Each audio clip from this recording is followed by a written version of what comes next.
ఈ రోజు మనము శ్రీల ప్రభుపాదుల వారిచే వచించబడినటువంటి శ్రీమద్ భాగవతంలో తృతీయ స్కందము 8వ అధ్యాయము 13, 14, 15 శ్లోకాల నుంచి చర్చిస్తాం.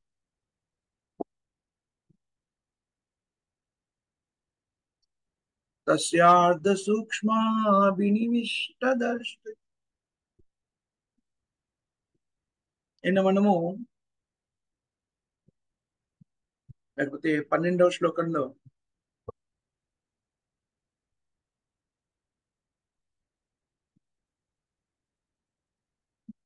శ్రీ విష్ణు కాలశక్తిగా ఎలా ప్రకటితమవుతాడు, కాలశక్తిగా ప్రకటితమైనప్పుడు శ్రీ మహావిష్ణువు జగత్తులో ప్రకటితమైన జీవులంతా కూడాను కామ్యకర్మలను నియుక్తం. అలా నియుక్తమైన వ్యక్తుల యొక్క జీవనం ఎలా ఉంటుంది అనే విషయాన్ని కూలంకుషంగా చర్చించే ప్రయత్నం చేశాం. భౌతిక జీవనంలో కూరుకుపోయినటువంటి అలాంటి వ్యక్తులు అనుక్షణం కూడాను భౌతిక సత్యాల గురించి ఎలా ఆకాంక్షిస్తారు, అవి తాత్కాలికమైన తెలిసినా కూడాను వాటి నుంచి బయటపడలేని స్థితిలో ఎలా ఉంటారు అనే విషయాన్ని అర్థం చేసుకునే ప్రయత్నం చేశాం. కాలశక్తి యొక్క ప్రభావము అత్యంత బలీయంగా బద్ధస్థితిలో ఉన్న జీవుల మీద ఏర్పరచబడుతుంది. దాని మూలంగా ఏర్పడినటువంటి పరిస్థితులకి అనుగుణంగా సూక్ష్మమైనటువంటి సృష్టి ఎక్కడి నుంచి ఆరంభం, సూక్ష్మం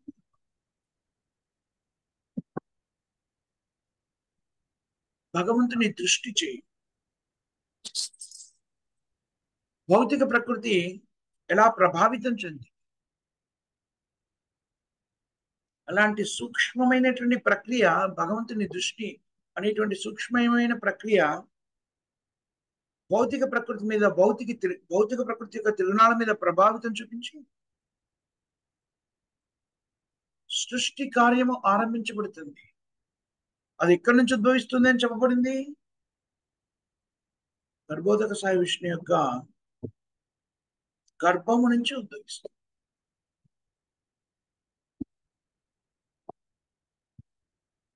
గర్భము నుంచి ప్రకటితమైనటువంటి ఆ గర్భోదక సాయి విష్ణు యొక్క గర్భం నుంచి ప్రకటితమైనటువంటి సూక్ష్మ ప్రక్రియ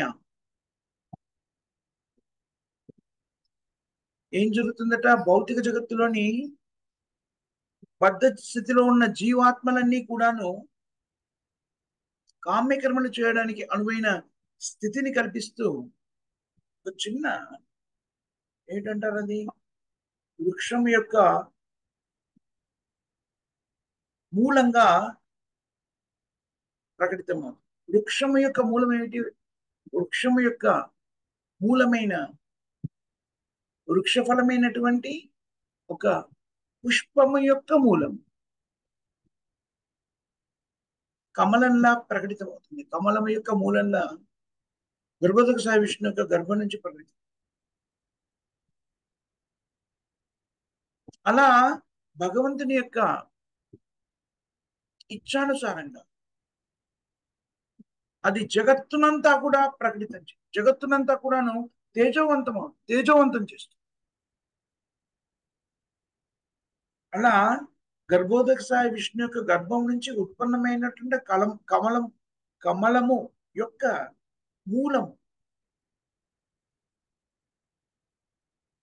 ఆ మూలము నుంచి విపరీతమైన తేజస్సు ప్రకటితమవుతుంది. ఆ తేజస్సు ప్రళయ కాలంలో ఏర్పరచబడినటువంటి ప్రళయ సమయంలో ఏమవుతుంది అనుకున్నాము, అదంతా కూడా జలంతో నిండిపోతుంది. ఆ జలానంతా కూడాను ఆవిరి గొలుపుతుంది.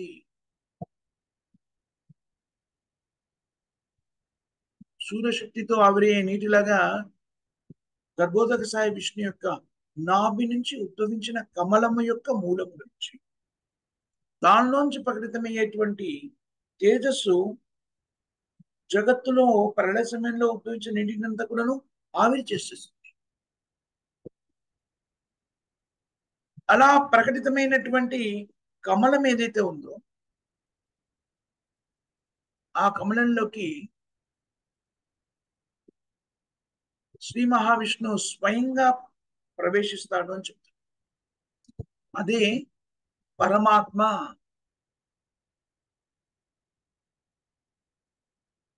అలా శ్రీ మహావిష్ణువు దానిలోకి పరమాత్మగా ప్రవేశించినప్పుడు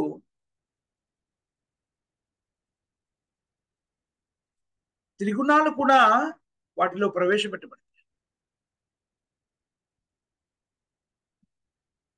అలా ప్రవేశపెట్టబడినప్పుడు త్రిగుణాలు ఎప్పుడైతే దాంట్లోకి ప్రవేశపెట్టబడతాయో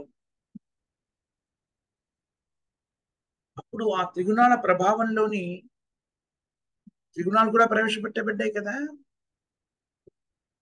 దాని ద్వారా బ్రహ్మ యొక్క ఆవిర్భావం జరుగుతుంది. అలా ప్రకటితమయ్యేటువంటి కమలం ఏదైతే ఉందో గర్భోదక సాయి విష్ణు నాభి నుంచి ప్రకటితమయ్యే కమలము నిజానికి శ్రీ మహావిష్ణు యొక్క విరాట్ రూపము. భౌతిక జగత్తంతా కూడా విరాట్ రూపంలో స్థిరమై ఉందని కదా చెప్పుకున్నామని. అలాంటి విరాట్ రూపము నిజానికి ఎక్కడి నుంచి ఉద్భవిస్తుంది? గర్భోదక సాయి విష్ణు యొక్క నాభి నుంచి ప్రకటితమైన కమలం భౌతిక జగత్తులో ప్రకటితమైంది.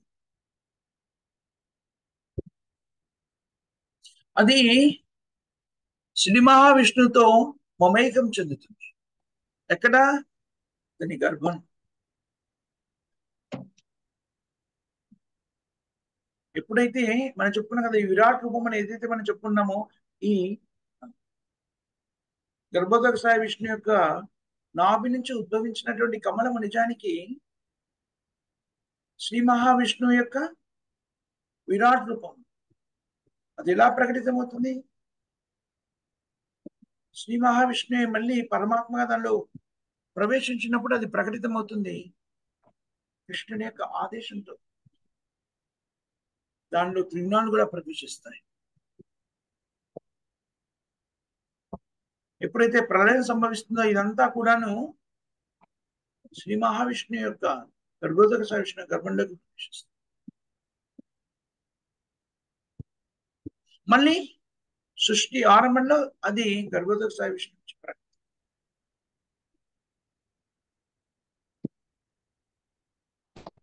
ఇది ఎలా సంభవిస్తుంది? శ్రీ మహావిష్ణువు తన విస్తార రూపంలో ప్రకటితమైన ప్రతి ఖగోళంలోకి గర్భోదక సాయి విష్ణుగా ప్రవేశిస్తారు కదా. దానిలో ఇతర జీవులన్నీ కూడాను ఎలాగా మహతత్వంలోకి ప్రవేశిస్తాయి? శ్రీ మహావిష్ణువు శరీరంలోకి ప్రవేశిస్తాయి. అలా ప్రకటితమైన జీవులు సృష్టి ఆరంభంలో ఆ గర్భోదక సాయి విష్ణు యొక్క నాభి నుంచి ఉద్భవించిన కమలం అది ఏదిగా మారిపోతుంది? నిజానికి విరాట్ రూపం. దానిలో త్రిగుణాల ప్రభావం చేత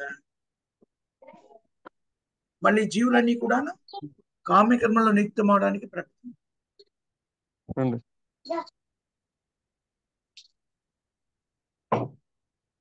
ఇంత వివరణాత్మకంగా చెప్పడం చూడండి, వెరీ టెక్నికల్, సాంకేతికంగా దీన్ని వివరించి చెప్పండి. అలా ఉద్భవించేటువంటి జీవుల్లో మొట్టమొదటి జీవి ఎవరు? బ్రహ్మ.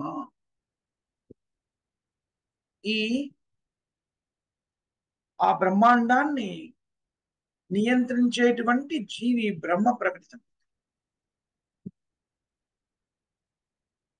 ఎక్కడి నుంచి ప్రకటితమయ్యాడు? ఆ కమలం నుంచే ప్రకటితమవుతాడు. మిగిలిన జనులందరికీ కూడాను భౌతికమైన తండ్రి ఉంటారు, కానీ బ్రహ్మకు మాత్రము భౌతికంగా తండ్రి అంటూ స్వయంభూ అంటాము.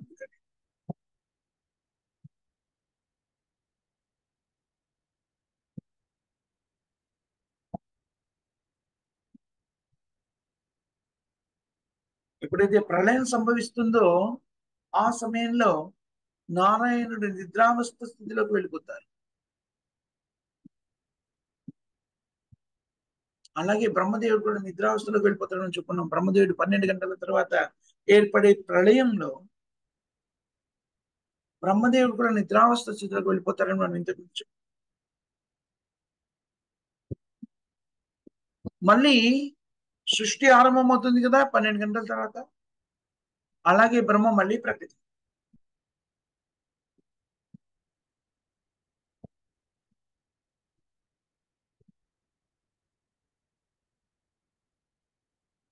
దీనివల్ల మనకి 3 రకాల విభిన్న శక్తులు, భగవత్ శక్తులు సృష్టి ఉద్భవానికి ఎలా గోచరిస్తాయో తెలుస్తుంది.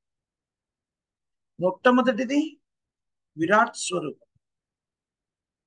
దాని తర్వాత సూక్ష్మమైనటువంటి హిరణ్య గర్భంలోంచి ప్రకృతమయ్యేటువంటి సూక్ష్మ భౌతిక చైతన్య శక్తి.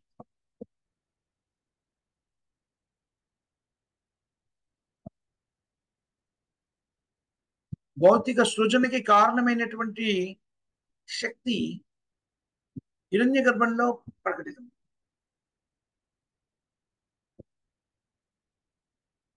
అది బ్రహ్మ. తర్వాత బ్రహ్మ అదంతా కూడాను విరాట్ రూపము. దానిలో హిరణ్య గర్భ శక్తి, భగవత్ శక్తి ఏదైతే ఉందో అది ఆ విరాట్ రూపంలో త్రిగుణాలను ప్రవేశపెడుతుంది. అలా ప్రవేశపెట్టబడినప్పుడు త్రిగుణాలలో 3 త్రిగుణాలు ఏమిటి? మొదటిది సత్వ, రజస్, తమో గుణం. రజోగుణ ప్రభావం చేత అదేం జరుగుతుంది? రజోగుణం ఏం చేస్తుంది? సృష్టించే శక్తిని కలిగి ఉంటుంది కదా. ఏదో రకమైన కార్యక్రమాలు చేయాలని ఉత్కంఠతతో ఆ రజోగుణ ప్రభావాన్ని జాగృతం చేస్తుంది భగవత్ శక్తి. హిరణ్య గర్భం అది అంటే గర్భోదక సాయి విష్ణు యొక్క నాభి గర్భం నుంచి ఉద్భవించిన కమలంలో ఇదంతా జరుగుతుంది. దాని ఫలితంగా బ్రహ్మ ప్రకటితం. విశిష్టమైనటువంటి వివరణ శ్రీమద్ భాగవతంలో అందించబడింది.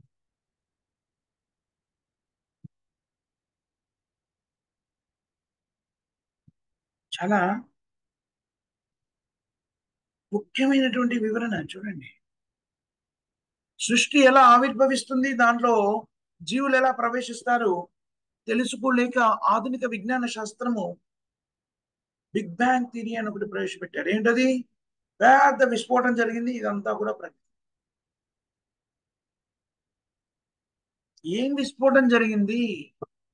ఏమీ లేకుండా విస్ఫోటం ఎలా జరిగింది? ఏదో ఒకటి విస్ఫోటం జరిగితేనే కదా వాళ్ళు చెప్పిందే నిజం అనుకున్నా. అంతకన్నా ముందు ఏదో ఉండాలి కదా పదార్థం. అది విస్ఫోటం చెందినప్పుడు ఇదంతా కూడా ప్రకృతి. ఆ విస్ఫోటము అనేటువంటి పదము భౌతిక విజ్ఞాన శాస్త్రవేత్తలు వినియోగించిన పదము నిజానికి ఎలా ప్రకటితమవుతుంది, ఆ విస్ఫోటానికి కారణభూతమైంది ఏమిటి అనేటువంటిది మనకి శ్రీమద్ భాగవతంలో వివరించారు.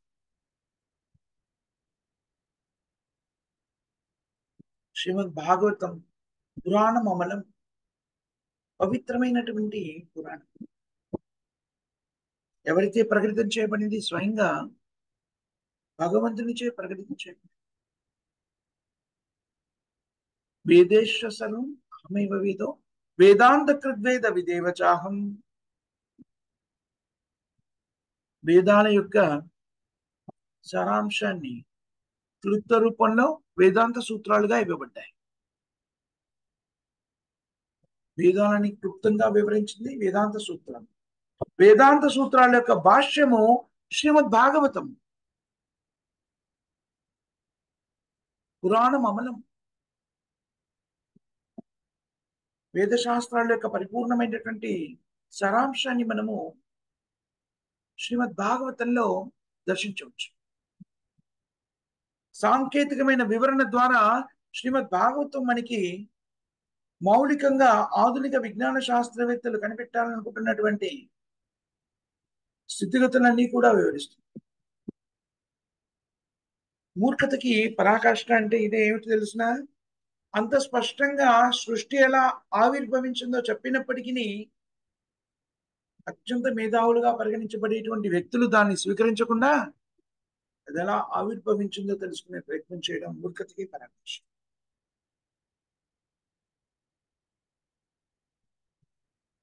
శిల ప్రభుపాదులు గారు ఒక ఉదాహరణ ఇస్తారు. గులాబ్ జామున్ ఉందనుకోండి, దాన్ని వండి ఎదుట పెట్టామనుకోండి, పెడితే అది ఎలా ఉంది ఎలా ఉంది ఎలా ఉంది అని చూస్తూ ఆలోచిస్తున్నాడు. ఆ వ్యక్తికి చెప్పారు, అలా చూస్తూ ఉంటే దాని రుచి తెలియదు బాబు, దాన్ని తీసి నోట్లో వేసుకో, అది ఎలా ఉందో తెలిసిపోతుంది అని టక్కన నోట్లో వేసుకొని చూపించారు. చూపించేసి తీయగా ఉంది, మధురంగా ఉంది చెప్పారు, బాగుంది, రుచిగా ఉంది. దాన్ని మరో గులాబ్ జామున్ తెచ్చి అందించారు. ఇదిగో అయ్యా, ఎలా రుచి చూడాలో చెప్పడం జరిగింది కదా, రుచి చూడు కావాలి అని. మళ్ళీ మూర్ఖతతో నా వ్యక్తి అన్నాడు, లేదు లేదు, దాన్ని ఎలా తెలుసుకోవాలో నేనే కనుక్కునే ప్రయత్నం చేస్తాను, దాని రుచి ఎలా తెలుసుకోవాలి. ఎదురుగానే నేను నోట్లో వేసుకున్నాను, అది తీయగా ఉందని చెప్తున్నాను, అది తెలుసుకునే పద్ధతి అని చెప్తున్నాను. ఆ వ్యక్తి లేదు లేదు, దాని చుట్టూ తిరుగుతున్నాడు, దీన్ని ఎలా తెలుసుకోవాలి, దీని రుచిని ఎలా తెలుసుకోవాలి. ఆధునిక విజ్ఞాన శాస్త్రవేత్తల యొక్క పరిస్థితి అది. పరిజ్ఞానం ఇవ్వబడింది, వేద శాస్త్రాల్లో సృష్టికి సంబంధించిన పరిపూర్ణమైన పరిజ్ఞానం ఇవ్వబడింది, దానిలో ఎలాంటి సందేహము లేదు. సృష్టి ఆవిర్భావానికి సంబంధించినటువంటి వివరణ, ప్రళయం ఎలా సంభవిస్తుంది, ప్రళయంలో ఉద్భవించినటువంటి జలమంతా కూడాను ఎలా అదృశ్యమవుతుంది, ఎప్పుడు ఆరంభమవుతుంది, ఎప్పుడు అంతమవుతుంది, దాని కాల పరిమితి ఎంత, వివరణ అంతా కూడా మనకి వేదశాస్త్రం ఇవ్వబడింది. శ్రీమద్ భాగవతంలో విశదీకరించి చెప్పడం జరిగింది. అజ్ఞానం చేత అవజానంతిమా మూఢ ఆశ్రమం భావనాశ్రిత వ్యక్తిని ఇంకా కూడాను సృష్టి ఎలా జరిగిందో తెలుసుకోవడానికి ప్రయత్నం చేస్తారు. దానికోసమని అనవసరంగా తమ కాలాన్ని, ధనాన్ని అంతా వ్యయం చేస్తారు, జీవితాన్ని మొత్తం అంతా. అనేక మంది శాస్త్రవేత్తలు ప్రపంచవ్యాప్తంగా విభిన్నమైనటువంటి విభాగాల్లో సత్యాన్వేషణ చేస్తుంది. చాలా మంది శాస్త్రవేత్తలు సత్యాన్వేషణ మర్చిపోయి దాన్ని ఒక జీవనోపాధిగా స్వీకరించిన స్థితి కూడా ఉంది. కానీ లక్ష్యం ఏమిటి? ప్రభుత్వాలు ప్రపంచవ్యాప్తంగా అధిపతులు, అధినేతలుగా చెప్పబడే వాళ్ళు కోటాను కోట్ల, లక్షల కోట్ల, కోటాను కోట్ల ధనాన్ని సత్యాన్వేషణకే వెచ్చిస్తారు. అక్కర్లేదు, చాలా సులభంగా మనము సత్యాన్ని తెలుసుకోవచ్చు. ఎలాగైతే గులాబ్ జామున్ రుచి తెలియాలంటే నోట్లో వేసుకుంటే తెలిసిపోయింది కదా, అంత సులభమైన దానికి ఎలా చేయాలి ఎలా చేయాలి ఎలా చేయాలి అని అన్వేషిస్తూ సమయాన్నంతా వృధా చేసి దాని చుట్టూ తిరుగుతుంటే దాని రుచి తెలుస్తుందా? చివరికి అలా కాదు, చుట్టూ తిరగం కాదు అని తీసుకెళ్ళిపోయి ల్యాబొరేటరీలో పెట్టి దాన్ని ముక్కలు ముక్కలు చేసి దాని ఎన్ని సుక్రోజ్ కణాలు ఉన్నాయి, ఎన్ని గ్లూకోజ్ కణాలు ఉన్నాయి, అది ఎలా నిర్మితం చేయబడింది, అయ్యా దాన్ని రుచి కావాలి అంటే నోట్లో వేసుకో సరిపోతుంది, ఇంత పెద్ద రాద్ధాంతం చేయాల్సిన అవసరం లేదు. కానీ మూఢత్వంతో మనుషులు ఎలాంటి మూఢత్వాన్ని కలిగి ఉంటారు. బాగా ఏం చెప్తారు, భగవద్గీత భాగవతాలని అధ్యయనం చేసి దాని ద్వారా పరిజ్ఞానాన్ని సంతరించుకొని భగవద్భక్తులైన వ్యక్తుల్ని ఈ మూడు ఏమని చెప్తారు? ఓ, అంధవిశ్వాసం చూడండి, విశ్వాసం ఎలా, వారేదో రాశారని. ఎవరో రాయలేదు, ఇది స్వయంగా భగవంతుడైన కృష్ణుడు ప్రకటితం చేశారు. మన స్థాయిలో ఆలోచించినట్టయితే ఎవరో రాసింది ఎప్పుడూ చదువుతూనే ఉన్నాం కదా, ఆధునిక విజ్ఞాన శాస్త్రంగా చెప్పబడింది కూడా నిజానికి ఎవరో రాసిందే కదా. మన హృదయంలో ప్రకటితమైపోయిందా ఇది ఆధునిక విజ్ఞాన శాస్త్రం, ఇలా ఉంటుంది జగత్తు అని? లేదుగా. నిజానికి మనము భగవద్గీత భాగవతాన్ని అధ్యయనం చేసినప్పుడు దానిలోని వివరణ అంతా కూడా మన హృదయంలో ప్రకటితమవుతుంది. నిజానికి మనము అధ్యయనం చేస్తూ భక్తియుక్త సేవలో నియుక్తమైనప్పుడు దానికి సంబంధించిన పరిజ్ఞానము భగవద్గీతచే మన హృదయంలో ప్రకటితం చేయాలి. అందుకని వేదశాస్త్రాలు నిజంగానే మన హృదయంలో స్థిరపరచబడినటువంటి జ్ఞానము. సచ్చిదానంద విగ్రహ చిత్, ఈ మూడు పదార్థాలు ఉన్నాయి. సత్ అంటే శాశ్వతత్వం, చిత్ అంటే పరిజ్ఞానము. వేద పరిజ్ఞానం అంతా మన హృదయంలో నిక్షిప్తం చేయబడింది. ఎలా? మన ఉనికి జ్ఞానముచే చేయబడినటువంటి ఒక పదార్థం ఏమిటి? మనం ఏర్పడడానికి, మనకి రూపం ఏర్పడడానికి ఉపయోగించబడిన పదార్థాలు ఏమిటి? శాశ్వతత్వము, జ్ఞానము, ఆనందము. ఇవన్నీ కూడా సూక్ష్మమైనటువంటి పదార్థాలు. శాశ్వతత్వాన్ని మనం చూడగలమా? చూడలేము. అనుభూతి ద్వారా అవగతం చేసుకోగలము శాశ్వతత్వం అంటే ఏమిటి. జ్ఞానాన్ని చూడగలమా? కనులతో చూడలేము, అది ప్రకటితమవుతుంది. ఆనందాన్ని చూడగలమా? లేదు, అనుభూతి చెందగలం. ఇవన్నీ కూడాను సూక్ష్మమైనటువంటి పదార్థాలు. ఈ సూక్ష్మ పదార్థాలతో ఏర్పరచబడింది జీవాత్మ రూపం ఉన్నది. చూడండి, దాంట్లో ఒక పదార్థం ఏంటి? జ్ఞానము. పరిపూర్ణమైన పరిజ్ఞానము మనలో అంతర్గతంగా ఉంది. కానీ భౌతిక జగత్తు ప్రకటితమైనప్పుడు ఏర్పరచబడినటువంటి స్థితులను బట్టి విరాట్ రూపంలోంచి జీవాత్మలు ప్రకటితమైనప్పుడు దానిలో ప్రవేశపెట్టబడినటువంటి త్రిగుణాలు జీవాత్మ మీద ప్రభావం చూపించి మన పరిజ్ఞానాన్ని కప్పివేసి ఉంచుతుంది, కలుషితం చేసిన స్థితికి తీసుకెళ్ళిపోతుంది. ఎందుకనేది కలుషితం చేసింది? ఆ పరిజ్ఞానం ఉందనుకోండి, మన భౌతిక ఇచ్చలు ఏవైతే ఉన్నాయో అవి జీవాత్మ పరిపూర్ణం చేసుకోలేదు. అందుకని ఆ స్థితిలో ఉంచడం జరుగుతుంది. ఆ స్థితిలో ఉంచినప్పుడు అది ఎలాంటి స్థితి? ఆధిపత్య ధోరణితో కదా జీవాత్మ భౌతిక జగత్తులోకి ప్రవేశిస్తుంది. కృష్ణుడిని అనుకరించే ప్రయత్నంలో భాగంగా జీవాత్మ భౌతిక జగత్తులోకి ప్రవేశించింది. అది శుద్ధీకరించబడినంత వరకు కూడాను జీవాత్మ రకరకాల శరీరాన్ని పొందుతూ 84 లక్షల యోనిలో పరిభ్రమిస్తూ ఉంటుంది. ఆ బ్రహ్మ బోనాన్.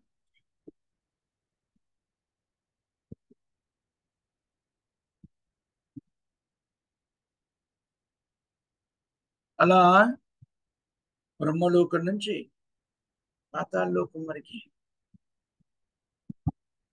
రకరకాల లోకాల్లో భౌతిక జగత్తులో జీవాత్మ ఎంతవరకు పరిభ్రమిస్తుంది? ఈ భౌతిక కాలుష్యాన్ని కలిగి ఉన్నంత వరకు కూడా. భౌతిక కాలుష్యాలు ఎందుకు ప్రవేశపెట్టబడ్డాయి? జీవాత్మ సహజ సిద్ధంగా పరిశుద్ధమైనటువంటిది. దానిలోకి భౌతిక కాలుష్యాలు ఎందుకు ప్రవేశపెట్టబడ్డాయి? జీవాత్మ ఆధిపత్య ధోరణి అనుభూతి చెందాలనుకుంటుంది కాబట్టి.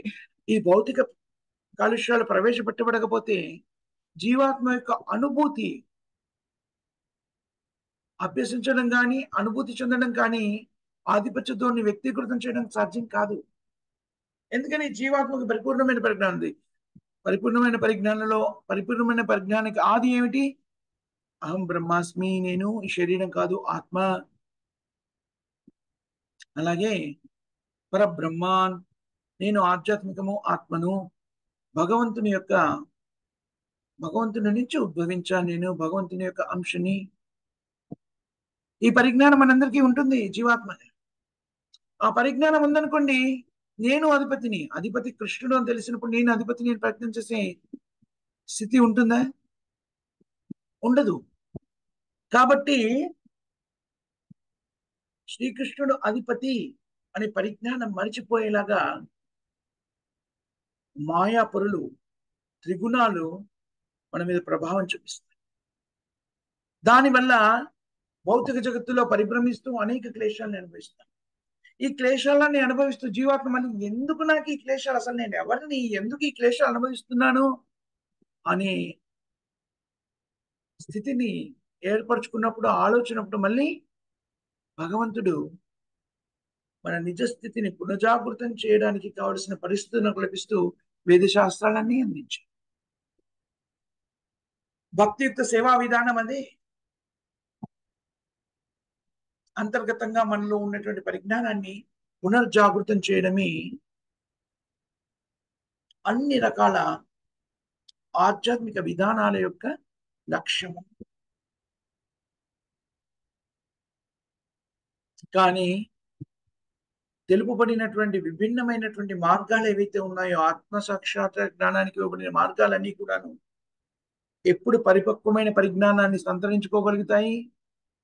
మళ్ళీ జీవాత్మ తన అపరిశుద్ధ చైతన్యాన్ని తొలగించుకొని ఆధిపత్య ధోరణి ఏదైతే ఏ చైతన్యం అయితే భౌతిక జగత్తులో ప్రవేశించడానికి కారణభూతమైందో ఆ చైతన్యాన్ని శుద్ధీకరించుకొని ఆ చైతన్యాన్ని ఆ భావాన్ని తొలగించుకొని తన నిజ స్థితిని అవగతం చేసుకొని శ్రీకృష్ణుని శరణాగతి పొందినప్పుడు భౌతిక జగత్ యొక్క క్లేశాల నుంచి విముక్తుడు కాగలుగుతాడు. ఎంత స్పష్టమైనటువంటి వివరణ మనకు అందించబడింది. జీవాత్మ శాశ్వత స్థితి ఏమిటి? ఎక్కడుండేవాడు, ఎక్కడ ఉంటాడు, ఎందుకని ఆ జీవాత్మ భౌతిక జగత్తులోకి ప్రవేశించింది, భౌతిక జగత్తులోకి ప్రవేశించినప్పుడు ఈ స్థితి ఎందుకు కల్పించబడింది,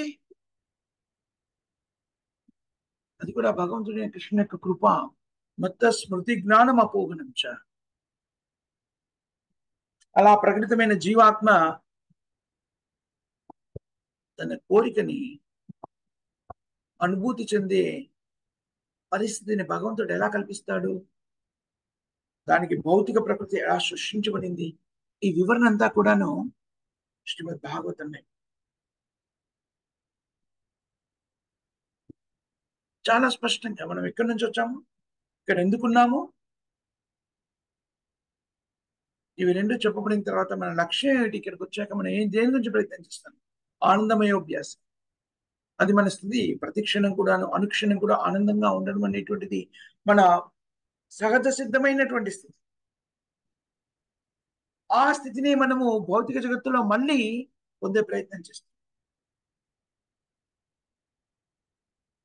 కానీ భౌతికత్వంతో త్రిగుణాల ప్రభావం చేత భౌతిక ప్రపంచంలో ఆ స్థితిని పొందే ప్రయత్నము మనకి ఎప్పుడూ సఫలీకృతం కాదు. ఎందుకనంటే ఆ ఆనందకర స్థితి, పరిపూర్ణ ఆనందకర స్థితి భౌతిక జగత్తులో లేదు, భౌతికమైన జీవన విధానంలో లేదు.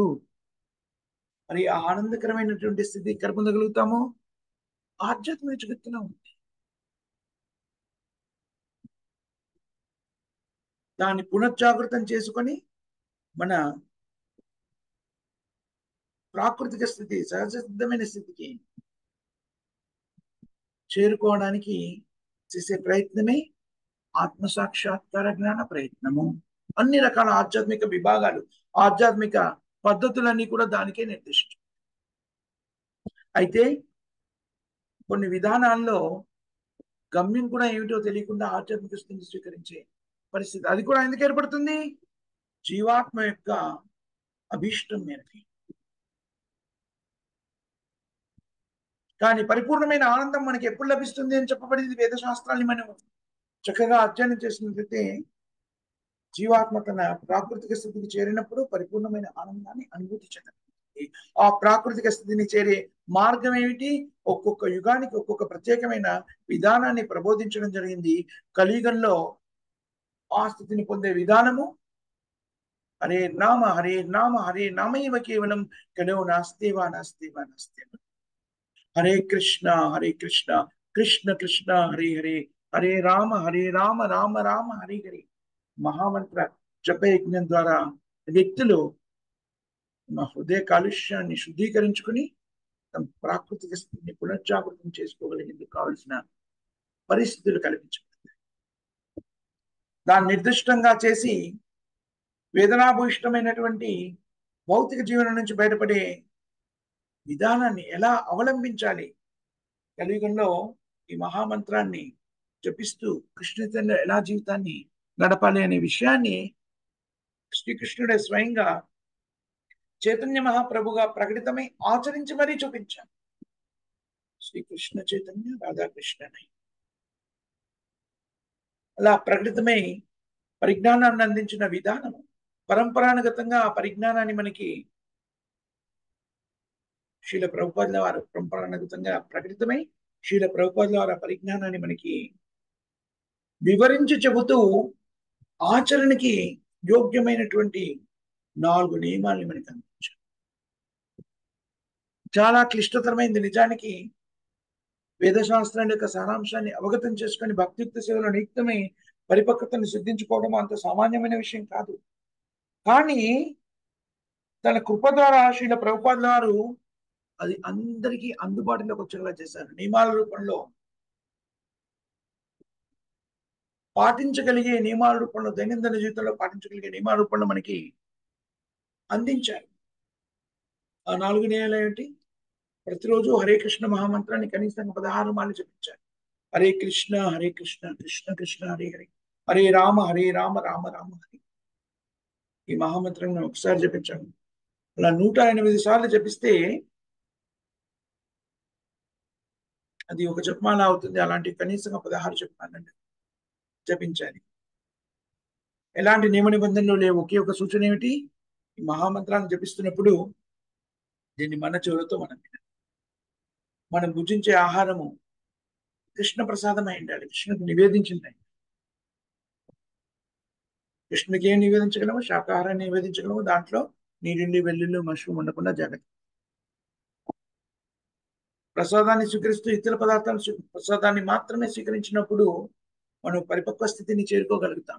ప్రసాదాన్ని మాత్రమే స్వీకరిస్తూ భక్తుల సాంగత్యంలో జీవనాన్ని గడపాలి. అలా ఉన్నప్పుడు ఏమవుతుంది? ముందు చెప్పుకున్న 2 నియమాలు మరియు అనుక్షణం భగవంతుడైన శ్రీకృష్ణుని దివ్యలీలని శ్రవణం చేయడం, కీర్తన చేయడం అనే కార్యక్రమాన్ని సులభంగా పాటించగలుగుతాం.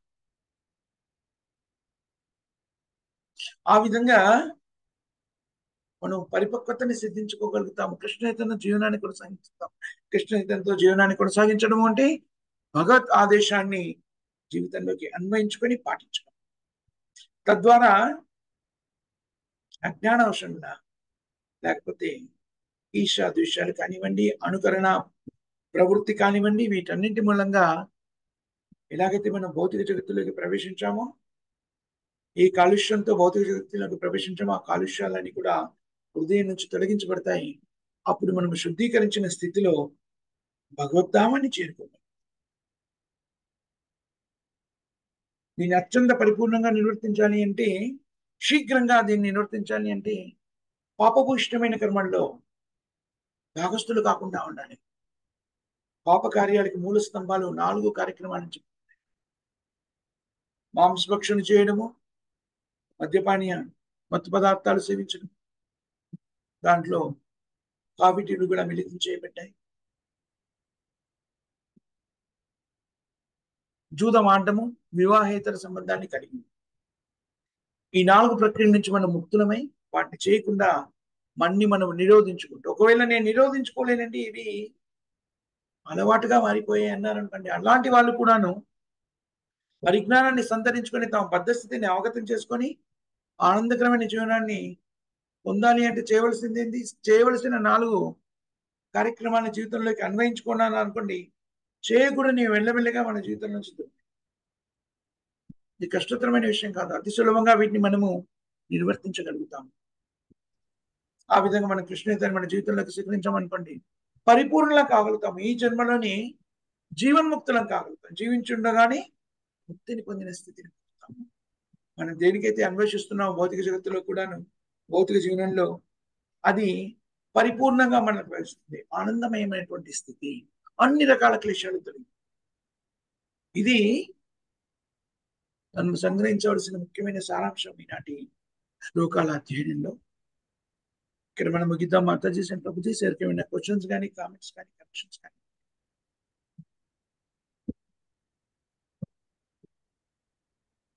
ఎవరికేమి క్వశ్చన్స్ కామెంట్స్ లేకపోతే ఈనాటి కార్యక్రమాన్ని మనం ఒకసారి పునరావృతం చేసుకునే ప్రయత్నం చేస్తాం కదా. 7:30 ఈరోజు ఆదివారం కదా, అందుకని 7:30 నుంచి 8 గంటల వరకు హిందీలో ఇష్టాగోష్ఠి కార్యక్రమాన్ని నిర్వర్తించుకుంటాము. అదేవిధంగా 8 నుంచి 8:30 వరకు మనకి కృష్ణలీల వివరణ ఉంటుంది. తులసి కృష్ణ ప్రియసఖి మాతాజీసే అవి చక్కగా వివరించబడతాయి.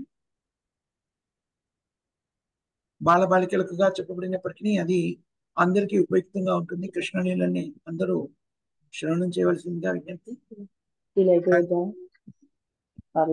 10 గంటల 30 నిమిషాలకి మనకి జపయజ్ఞ కార్యక్రమం ఉంటుంది 10:30 నుంచి 11 వరకు. 11 నుంచి 11:30 వరకు మనం శ్రీల ప్రభుపాదుల వారి గ్రంథాల నుంచి పఠనము, విశ్లేషణాత్మక అధ్యయనము, చర్చ ఉంటుంది. దాని తర్వాత సాయంత్రం 4:30 మనం మళ్ళీ చైతన్య చరితామృతం నుంచి పఠన కార్యక్రమం ఉంటుంది. అందరూ కూడా పఠించవచ్చు. పఠిస్తున్నప్పుడు మీలో చక్కగా శ్రవణం చేయవచ్చు. తద్వారా శాస్త్రాధ్యయనానికి మనకి మంచి అవకాశం లభిస్తుంది. వారానికి ఒకసారి ఇలాగా మనం చేస్తుంటాము. ఏకాదశి రోజు వారానికి ఒకసారి ఇలా చేస్తాం. ఈ అవకాశాన్ని అందరూ కూడా సద్వినియోగపరచుకోవాల్సిందిగా విజ్ఞప్తి. అది 5:30 వరకు జరుగుతుంది. 5:30 నుంచి 6 వరకు మళ్ళీ మనం జపయజ్ఞ కార్యక్రమం చేస్తాము. 6 నుంచి 7 వరకు మామూలుగా అయితే మనం ఈరోజు ఇష్టాగోష్ఠి కార్యక్రమాన్ని నిర్వర్తించుకుంటాము. కానీ నిన్న నిర్వర్తించుకోవాల్సిన క్విజ్ కార్యక్రమం నిర్వర్తించుకోలేకపోవడం మూలంగా దాదాపు దాన్ని ఇష్టాగోష్ఠిగా నిర్వహించుకున్నాను నిన్న. కాబట్టి ఈ రోజు మనకి సాయంత్రము క్విజ్ కార్యక్రమం ఉంటుంది. భగవద్గీత 5వ అధ్యాయంలోని 3, 4, 5 శ్లోకాల్ని క్విజ్ రూపంలో చర్చించే ప్రయత్నం చేస్తాం. ఇవి ఈనాటి ఆధ్యాత్మిక కార్యక్రమాలు. కొంతమంది భక్తులు అడిగారు, ఆదివారం రోజు ప్రత్యేకమైన స్థితి ఉంటుంది కాబట్టి క్విజ్ని వచ్చే శనివారం పెట్టేసుకుందామని. ఒకవేళ భక్తుల్ని మళ్ళీ నేను సంప్రదిస్తాను. ఒకవేళ వాళ్ళకి పార్టిసిపేట్ చేసే అవకాశం లేకపోయినా దాన్ని మళ్ళీ కావాలన్నా కూడా మారుద్దాం. లేకపోతే అయితే ఇప్పటికైతే క్విజ్ కార్యక్రమం అని అనుకుంటున్నాను. ఓకేనా? కాబట్టి భక్తులంతా కూడాను ఈనాటి ఆధ్యాత్మిక కార్యక్రమంలో భాగస్తున్నాయి. రోజంతా కృష్ణ చైతన్యంతో గడపాల్సిందే, అనుక్షణం కృష్ణ చైతన్యంతో గడపాల్సిందే విజ్ఞప్తి. హరే కృష్ణ. మాతాజీ చేస్తాను అక్కడ ప్రేమధ్వని ఎవరు చెప్తారమ్మా? హరే కృష్ణ ప్రభుజీ, ధన్యవాద ప్రణామం. హరే కృష్ణ. మాతాజీ చెప్పండి. మాతాజీ. జగద్గురు శ్రీ ప్రభుపాద్ కి హరినామ సంకీర్తన కి రామాచార్య హరిదాస్ ఠాకూర్ కి అద్వైత భక్త బృంద కి శ్రీ రాధాకృష్ణ కి గ్రంథరాజం భాగవతం కి భగవద్గీత కి రావంత్ ప్రభు కి హరే కృష్ణ ప్రభు ప్రణామం. హరే కృష్ణ. మాతాజీ. సుఫల మాతాజీ की जय. समवेत भक्त वृंद की जय. ग्रंथराज श्रीमद् भागवतम की जय. శ్రీల ప్రభుపాద్ की जय. Thank you very much Mataji సంప్రభుజీ. శ్రీల ప్రభుపాద్ గారి గ్రంథాలను చర్చించే అవకాశం కల్పించారు. మీ అందరికి కూడా హృదయపూర్వక కృతజ్ఞతలు, ధన్యవాదాలు. హరే కృష్ణ. హరే కృష్ణ ప్రభుజీ, దండవత్ హరే కృష్ణ ప్రభుజీ, దండవత్ ప్రణామ్. హరే కృష్ణ ప్రభుజీ, దండవత్ ప్రణామ్. హరే కృష్ణ మాతాజీ. హరి హరే కృష్ణ.